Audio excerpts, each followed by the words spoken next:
내분비를 교란한다. 호흡기 질환을 유발한다. 또한 화장품이 일으키는 모든 접촉 피부염 사례의 30에서 45%가 향료 때문이라는 것도 확인하였습니다.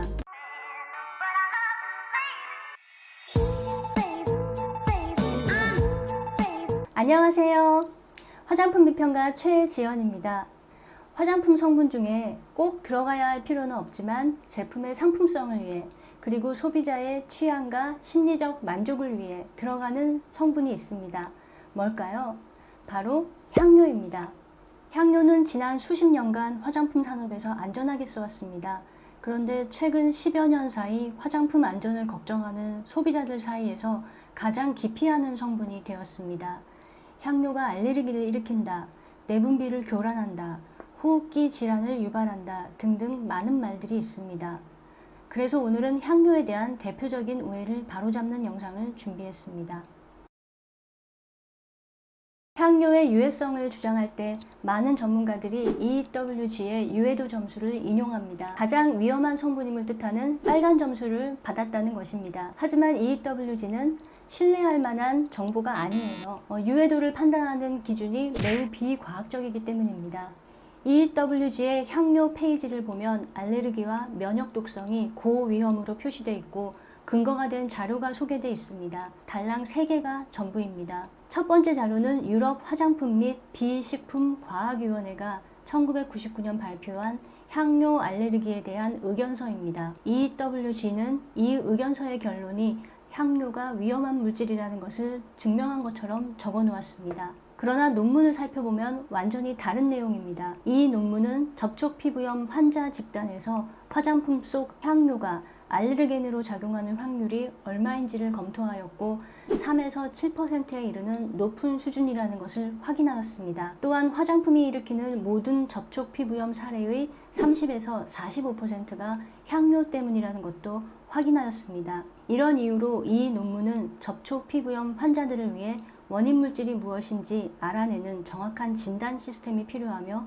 화장품 성분표에 주요 알레르기 물질을 표시할 필요가 있다는 의견을 제시합니다. 바로 이 의견서를 시작으로 유럽연합에서는 착향제 구성 성분 중 알레르기 유발 물질 표시에 대한 논의가 시작되었습니다. 그리고 2003년 이 제도를 도입하였습니다. 우리나라도 2008년에 이 제도를 권장사항으로 도입하였고 2020년인 올해부터는 의무사항으로 시행 중입니다. 여러분, EWG의 점수가 왜 잘못되었는지 아시겠죠? 이 논문의 요지는 향료가 위험하다는 것이 아니라 알레르기를 앓고 있는 환자군에서 향료가 알레르기를 일으킬 확률이 높으므로 미리 알고 피할 수 있게 해주는 시스템이 필요하다는 것입니다. 이런 맥락을 무시한 채 알레르기를 일으킨다는 점만 부각시키며 빨간 점수를 준 것은 잘못된 결론입니다.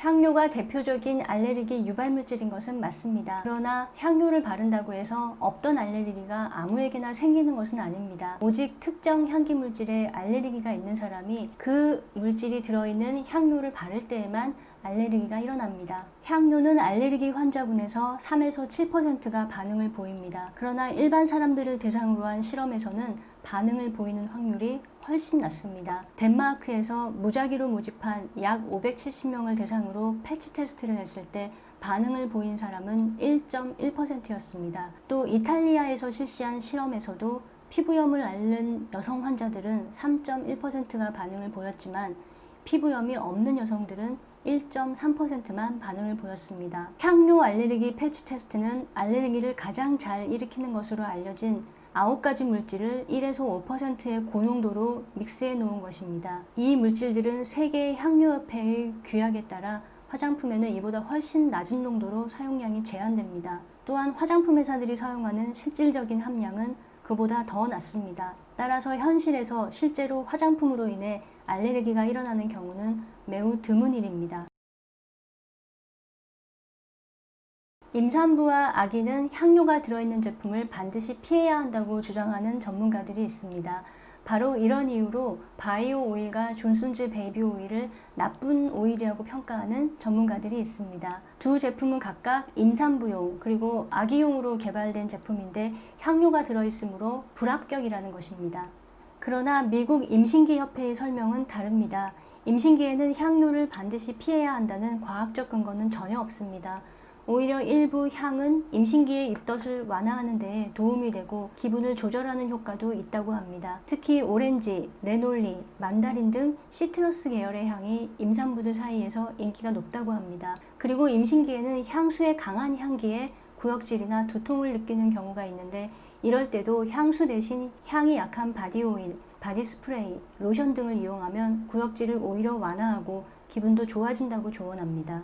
그렇다면 아기에게는 어떨까요? 엄마가 향료가 들어있는 화장품을 바른다고 해서 그것이 모유를 통해서 아기에게 전달될 가능성은 희박합니다. 화장품 속의 향료는 매우 소량으로 배합되며 휘발성이 강한 물질이라서 대부분 공기 중으로 날아가지 체내로 흡수되지 않습니다. 또한 아기들이라고 해서 모두 다 향료에 예민한 것도 아니고 모든 향료가 다 아기들에게 해가 되는 것도 아닙니다. 아기들도 향을 충분히 즐길 수 있습니다. 모든 향료는 세계 향료협회의 규약을 준수하여 만들어집니다.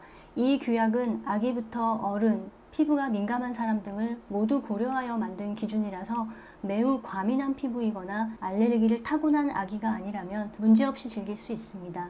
아기용 화장품을 전문으로 만드는 기업들은 향료의 선택에 더욱 신중을 기합니다. 예를 들어 대표적 베이비 제품 전문 기업인 존슨앤존슨은 세계 향료협회가 검증한 가장 순한 향기 성분을 사용하며 자체적으로 안전을 입증하는 5단계 검증 시스템을 운영하고 있다고 홈페이지에서 밝히고 있습니다. 어떤 물질이 위험하니까 피하라고 말하는 것은 아주 쉬운 조언입니다. 무조건 피하기만 하면은 문제가 생길 일도 없으니 전문가로서는 틀릴 염려가 없는 매우 안전한 조언입니다. 하지만 이런 조언은 누구나 할 수 있습니다. 조금이라도 위험하면 안 쓰면 그만이니 굳이 전문가의 조언이 필요하지 않습니다. 전문가의 진정한 역할은 소비자의 선택을 꽁꽁 묶고 제한하는 것이 아니라 정확한 정보를 제공해서 선택을 열어주는 것이어야 합니다. 향료는 우리가 생각하는 것보다 훨씬 안전합니다. 엄격한 검증을 거쳐 만들어지며 매우 소량만 배합됩니다. 소비자들은 그저 마음껏 자유롭게 발라보고 마음에 드는 것을 선택하면 됩니다. 설사 접촉 피부염이나 알레르기가 일어났다 해도 사용을 중단하면 증상은 오래가지 않습니다. 그리고 원인 물질을 파악해서 그 물질을 피하기만 하면 다른 향료를 얼마든지 바를 수 있습니다. 오늘은 여기서 마칠게요. 화생방 CMAP 많이 응원해주세요. 안녕.